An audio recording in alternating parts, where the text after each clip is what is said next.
Adano Skata Naram Narotamam Devim Saraswatim Vyatam Tato Jayamutire Nashtatai Shabadreshu Nityam Bhagavata Sevaya Bhagavati Uttam Shloke Bhaktir Bhavati Nashtaki. So continuing with the discussion on Srimad Bhagavatam, Canto 2, Chapter 9, answers by citing the Lord's version, text number 35.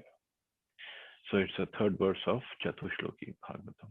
So the Supreme Lord is speaking to Brahmaji. Yatha mahanti bhutani bhuteshu cha cheshvanu pravishtani apravishtani tatha teshu nateshvaham. O Brahma, please know that the universal elements enter into the cosmos and at the same time do not enter into the cosmos.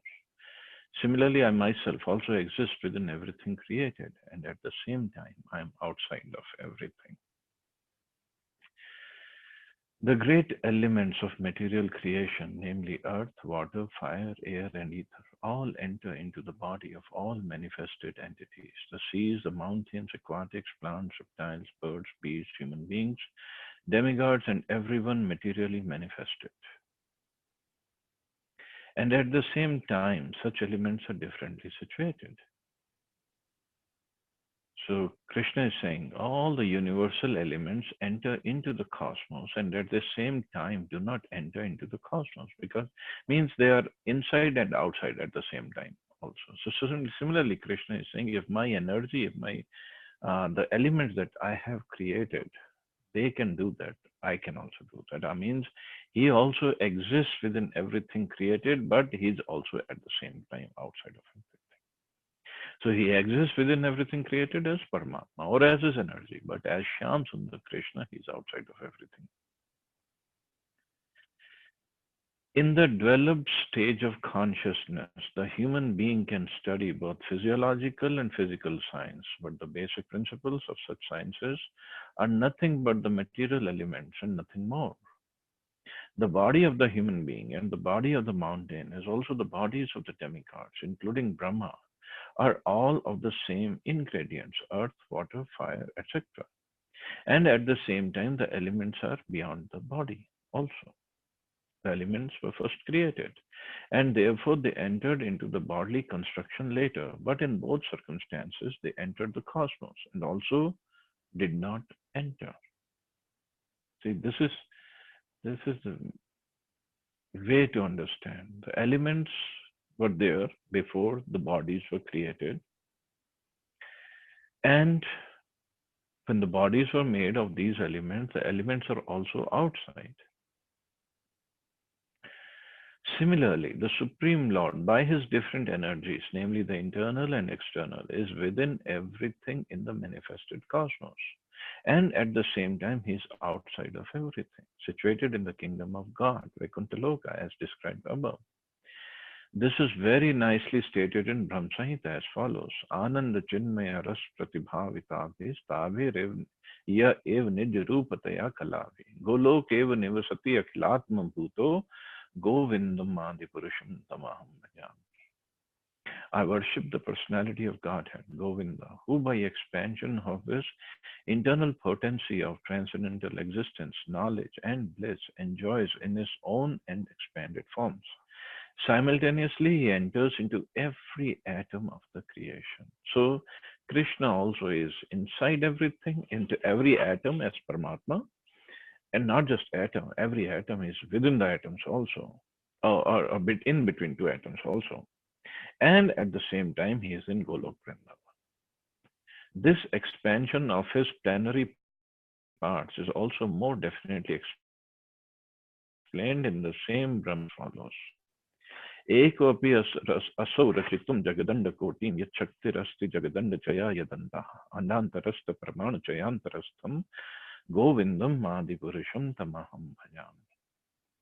I worship the personality of Godhead, Govinda, who by one of his plenary portions enters into the existence of every universe and every particle of the atoms, and thus unlimitedly manifests his infinite energy all over the material creation.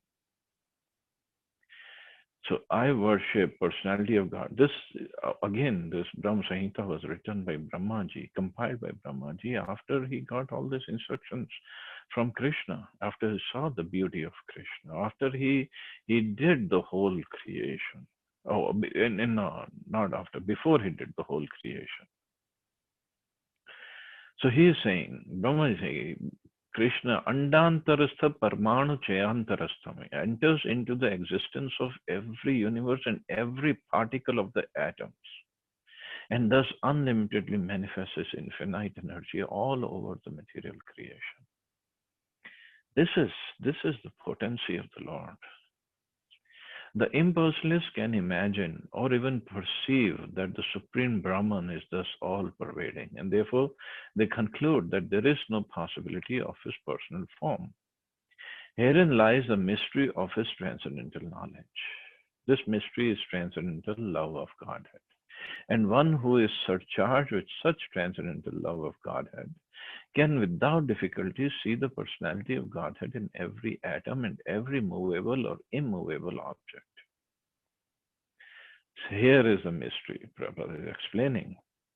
See, those who are attached to the impersonal feature or impersonal form of the Lord, they say that a person who has a personality, who has a form, cannot exist all over the universe and at the same time outside the universe. It can only be through his energy, Brahmjyoti, Brahman. So means he cannot have a form. But this is again their limited fund of knowledge. We cannot put a condition on Krishna. We cannot put a condition on the Supreme Lord that you can only do this much. You cannot do that. And you cannot do this, you cannot do that. Because I have limitations doesn't mean the Supreme Lord has to have limitations. Now, at the same time, regarding this shloka, a devotee, how does he see it? He has love of God. So he says, yes, what's so difficult? My Lord can sit anywhere. My Lord can be present anywhere. What's so difficult with it? What's so big deal? That's what Prabhupada is writing. And at the same time, see, he says, uh, one who has developed love of Godhead can without difficulty see the personality of Godhead in every atom and every movable or immovable object.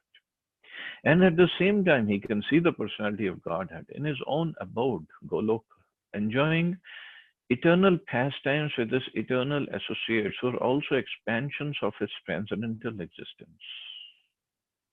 So he can do that. Supreme Lord can easily do that. Very easy. What's so difficult about it?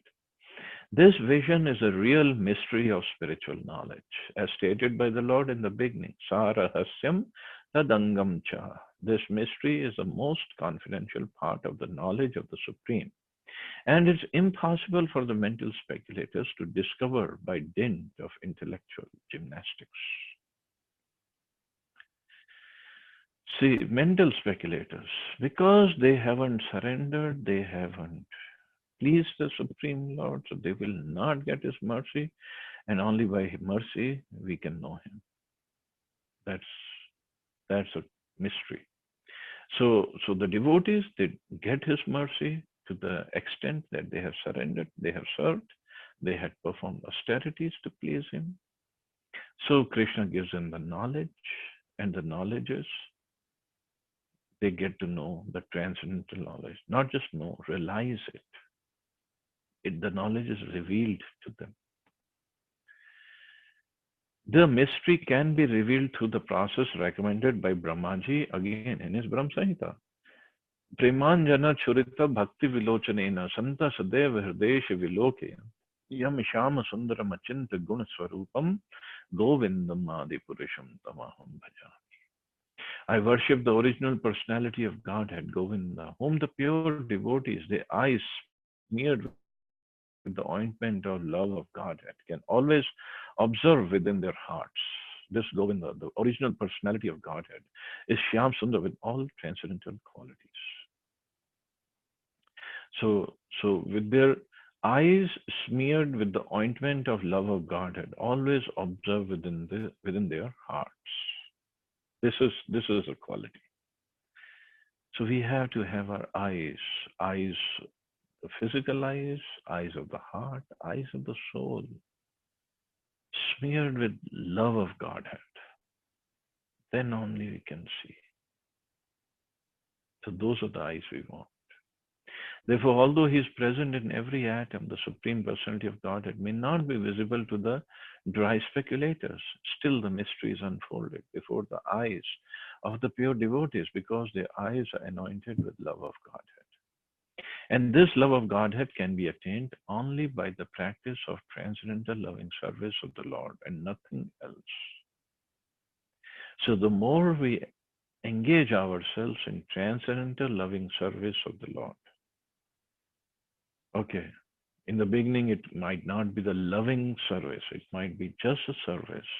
Somehow we are doing it, we are forced to do it. We like to do it, but we don't get the proper inspiration to do it, so somebody forces us to do it. But still, if we keep on doing it, keep on doing it, keep on doing it, slowly, slowly, slowly, we'll develop love for that service, and then we'll develop love for Krishna.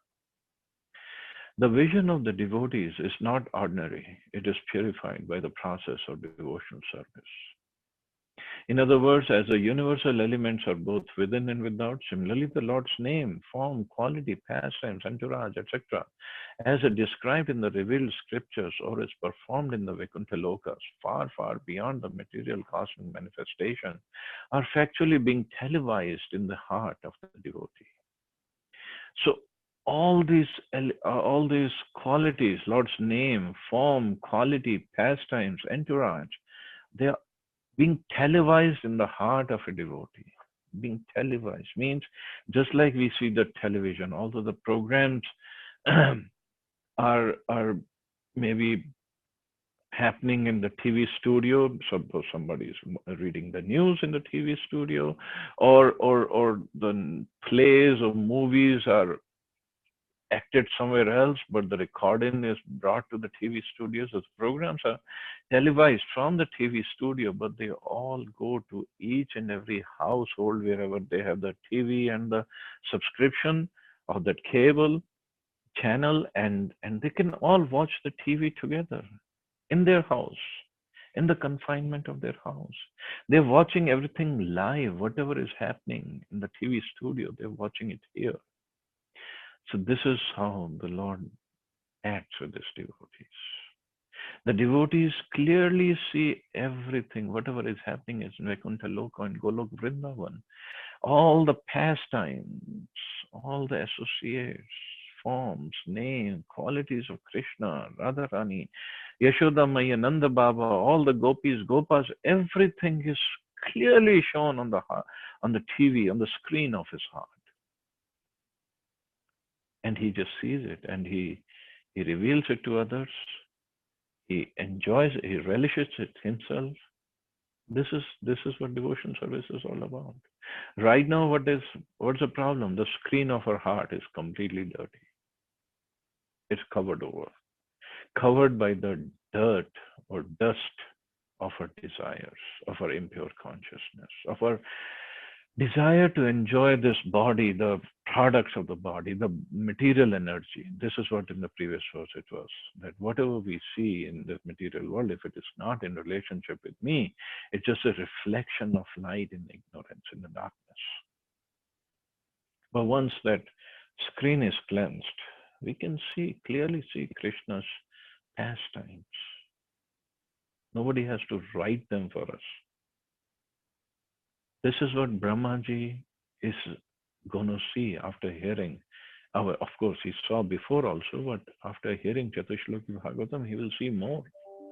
And so is so many of the other devotees. They have seen and they've written. Like you'll pick up the books of Shad Goswamis, and when they write the pastimes, the inner, confidential, intimate pastimes of Radha Krishna, Krishna with the other gopis, they they are amazing pastimes.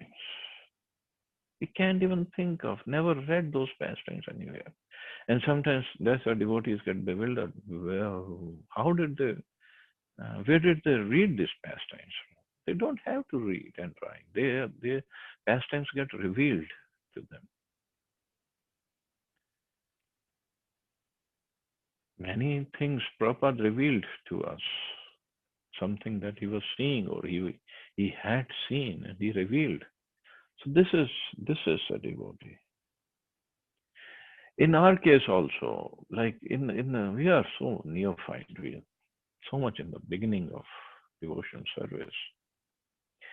But many times, even though, I mean, pastimes maybe not revealed, but some things Krishna can reveal to us, some philosophical matters, or when we are preaching to people and we get stuck at some point, then Krishna speaks through us, or Prabhupada maybe speaks through us, just making us understand that just be on this path and I'll take care. Don't worry. Just like I have Lord Narsingh the picture behind me today, and it's Narsingh Chaturdashi. When Hiranyakashipu was completely angry, frustrated with Prahlad Maharaj, and he asked Prahlad, "Where do you get your energy from?"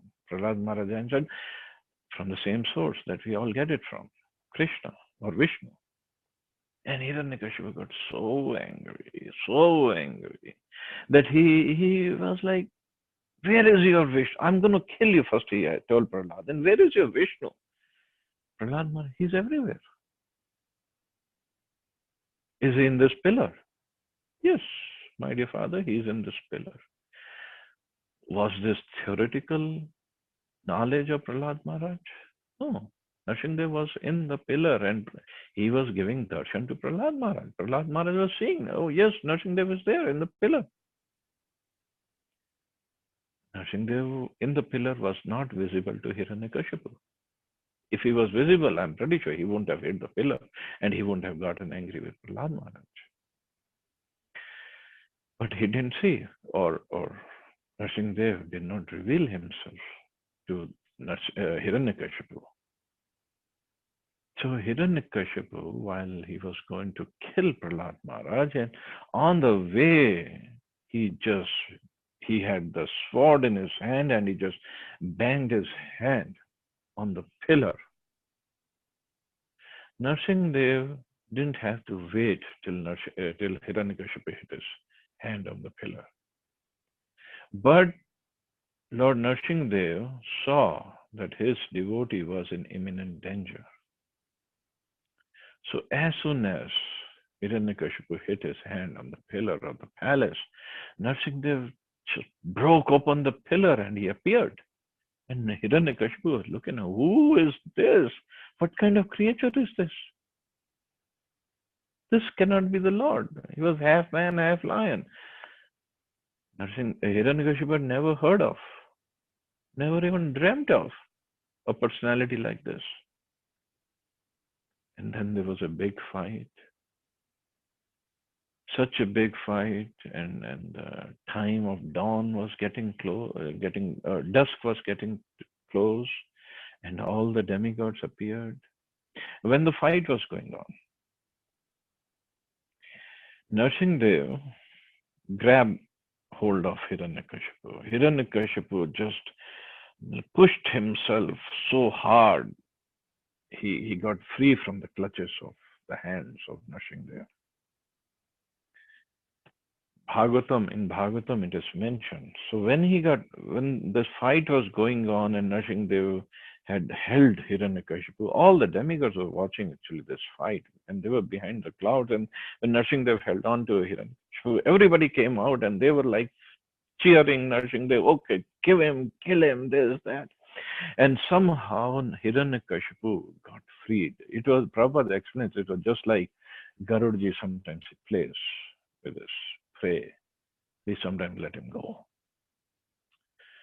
And as soon as Hiranyakashipu was freed from the clutches of the hands of Narsingh, all the demigods, they just again went hiding behind the clouds or wherever they were hiding because they were afraid. If Narsingh Dev doesn't get killed today, and he sees us watching the match, and we are cheering on the side of Narsingh Dev, this guy is going to take revenge. But Prahlad Maharaj, he did not hide anywhere. He was standing at the same place with folded hands, watching Narsingh Dev killing his father. But he had so much of love for Narsingh. They were standing there with so much of love. He wasn't afraid of Hiranyakashipu at all. He wasn't afraid of Narsingh Dev also. He wasn't afraid of the whole fighting that was going on. That is that is the power of a devotee. That's the quality of a devotee.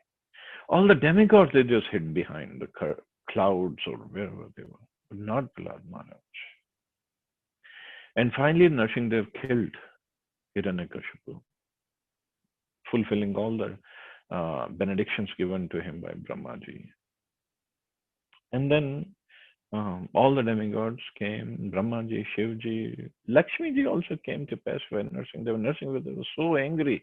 Why? Because his devotee was was put in danger by a demon named Hiranyakashipu. So Prahlad Maharaj was asked by Brahmaji that you go and pacify him because of you he appeared. So you take care of this situation. So Prahlad Maharaj prayed. He went. Everybody was scared of Narsingh. Lakshmiji was scared of Narsingh because Narsingh was so angry. But Prahlad Maharaj, when he went, Narsingh, although his hand was full of blood, he just kept his lotus palms on the head of Prahlad Maharaj with lots of love, full, complete parental affection for Prahlad Maharaj. And Prahlad Maharaj, because of this mercy of Narsingh, he spoke beautiful prayers. That's the power of a devotee. He sees the Lord everywhere. Prahlad Maharaj saw the Lord even in the pillar. We don't even see the Lord when we go take darshan of the Lord in the temple. In the deity, that we don't see the Lord. Deity is the Lord Himself. Still, we don't see. See where we are. We have a long way to go. That's all. But by mercy of Prabhupada, by mercy of the Lord, it will be.